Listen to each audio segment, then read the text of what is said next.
নমস্কার বন্ধুরা, মমতা শেষে আপনাদের স্বাগত। আজ আমি বানাবো ইলিশ মাছের ভাপা।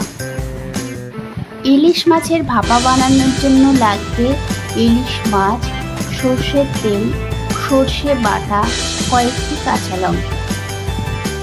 প্রথমে ইলিশ মাছটাকে ভালো করে পরিষ্কার করে নিয়ে একটা টিফিন কারিতে নিয়ে নিলাম।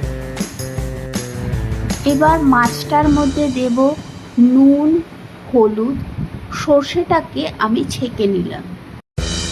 সর্ষে বাটার বাটিতে সামান্য জল দিয়ে আর একটু ভালো করে ছেঁকে নিলাম। এবার দেব সর্ষের তেল, 5-6টা কাঁচা লঙ্কা।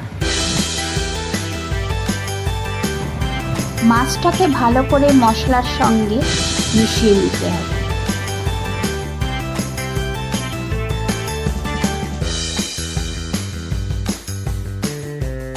এরপর কড়াইতে 2-3 কাপ জল দিয়ে জলটা গরম করে নেব। জলটা গরম হয়ে গেলে টিফিন কারিটা বসিয়ে দেবো। কম আছে 15 থেকে 20 মিনিট ঢেকে রেখে দেব। 15-20 মিনিট পর টিফিন কারির ঢাকাটা খুললে আমাদের ইলিশ মাছের ভাপা তৈরি। এবার ইলিশ মাছের ভাপাটা পরিবেশন করতে পারি।